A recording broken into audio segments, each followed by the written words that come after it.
Hello दोस्तों, welcome to our YouTube channel Hindi horror diary. मैं आपकी दोस्त ध्वनि आज आपके लिए एक छलावा की कहानी लाई हूँ। चलिए पहले आपको बताती हूँ कि आखिर ये छलावा क्या होता है।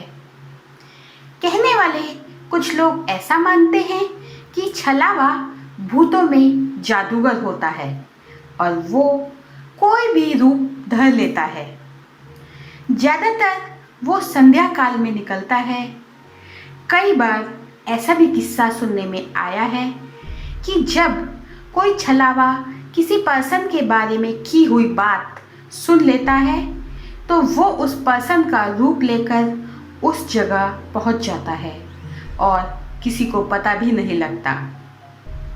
छलावा की एक पहचान ये भी है कि वो कभी नज़र से नज़र नहीं मिलाता। ऐसी ही एक कहानी मध्य प्रदेश के किशन ने भेजी है। हेलो दोस्तों, मेरा नाम किशन है। ये जो कहानी मेरी फैमिली में घटी है ये 5 साल पुरानी है। मेरे घर में मेरी माँ और मेरी वाइफ रहते थे। मेरी शादी को कुछ महीने ही हुए थे।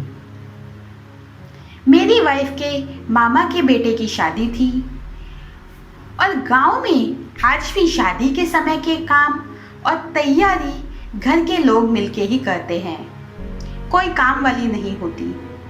इसलिए मेरी बीवी को उसके मामा ने शादी के 15 दिन पहले ही आने का आमंत्रण दे दिया था।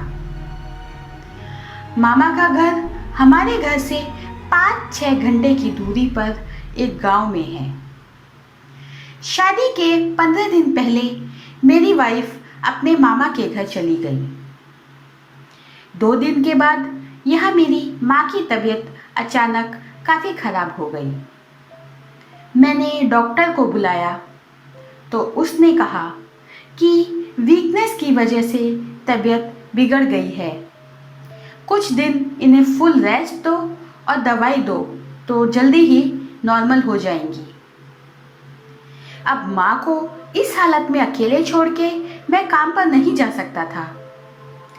माँ को कुछ दिन के लिए एक हेल्प की ज़रूरत थी। इसलिए मैंने अपनी वाइफ को वापस बुलाने का सोचा कि कुछ दिन में माँ की तबीयत अच्छी हो जाएगी तो उसे खुद शादी में ले जाऊंगा। इतना सोचते हुए मैं डॉक्टर को उसके घर छोड़ने गया।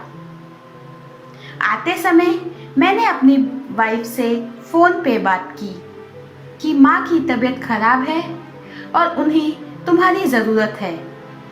हो सके तो तुम आज रात तक, नहीं तो कल सुबह तक घर वापस आ जाओ। माँ की तबीयत ठीक होने के बाद हम दोनों शादी में साथ चलेंगे। तो मेरी वाइफ ने कहा कि अगर मुझे कोई गाड़ी में घर छोड़ने वाला मिल जाता है तो मैं आज शाम तक, नहीं तो कल सुबह बस से आ जाऊंगी, क्योंकि शाम के टाइम बस का सफ़र सेफ नहीं है। मैंने कहा ठीक है। फिर मैं पड़ोस वाली आंटी को एक दिन के लिए माँ का ध्यान रखने को बोलकर जॉब के लिए निकल गया। उन्होंने कहा कि मैं तुम्हारी माँ को समय से दवा और खाना खिला दूंगी। करीब शाम के 6:30 बजे किसी ने घर का दरवाज़ा खटखटाया। माँ ने दरवाज़ा खोला और देखा कि मेरी वाइफ आ गई थी।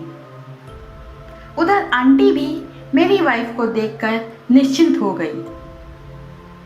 माँ ने उसे पूछा, बहू इतनी जल्दी कैसे आई? तो मेरी वाइफ बिना कोई जवाब दिए सीधे रसोई घर में चली गई। माँ ने कई बार उससे बात करने की कोशिश की पर उसने माँ से बात नहीं की। माँ को ऐसा लगा कि शायद जल्दी से बुला देने के कारण बहू को थोड़ा बुरा लगा होगा। फिर माँ बिस्तर पे जाके लेट गई। माँ ने दवाई पीने के लिए पानी मांगा तो वो पानी तो लेके आई पर पता नहीं माँ से नज़र नहीं मिला रही थी। इस बार माँ थोड़ी गुस्से में हो गई पर कुछ बोली नहीं।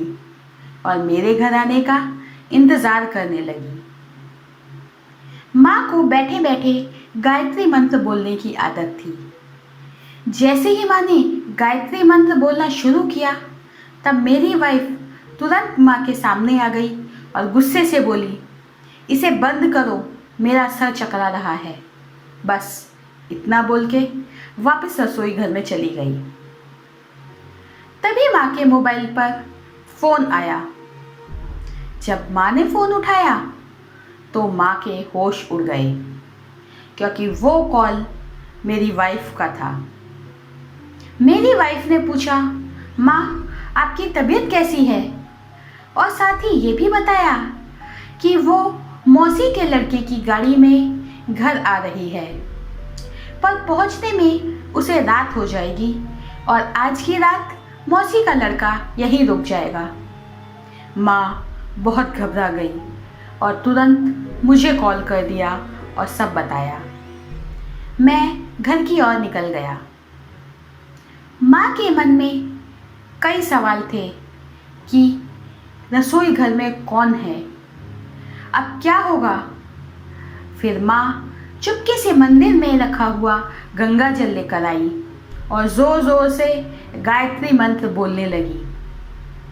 किचन से वो औरत गुस्से में माँ के पास जब आई, तब माँ ने चालाकी से उसके ऊपर गंगा जल फेंक दिया। वो जोर से चिल्लाने लगी और घर से बाहर भाग गई। तभी पड़ोस के कुछ लोग हमारे घर आ गए और तब तक मैं भी घर पहुंच गया। माँ ने ये किस्सा सभी को बताया। तभी एक पड़ोस के बुजुर्ग आदमी ने कहा, शायद ये छलावा भूत होगा जो आपकी बहू का रूप लेके आपके घर आया होगा। आपकी बहू के आने के बारे में उसने कहीं से सुना होगा। जब आपने बहू को घर वापस बुलाया, तब ये छलावा बहू का रूप लेकर आपके घर आ गया। उन अंकल ने ऐसा कहा तो मैंने बोला, हाँ, डॉक्टर को छोड़ के घर आते समय रास्ते में मैंने अपनी वाइफ को फ़ोन किया था और उसे घर जल्दी आने को बोला था। शायद छलावा ने हमारी बातचीत वही सुनी होगी। तो दोस्तों, आपको ये कहानी कैसी लगी? अगर आपको ये कहानी अच्छी लगे तो लाइक करें, कमेंट करें, हमारे चैनल को सब्सक्राइब करें और दोस्तों के साथ शेयर करें। और हाँ, अपने एक्सपीरियंस, अपनी कहानी हमें hindihorrordiary@gmail.com पर मेल कीजिए। मैं अब आपसे इजाज़त लेती हूँ। अगले हफ्ते फिर हाजिर होंगी एक नई कहानी के साथ।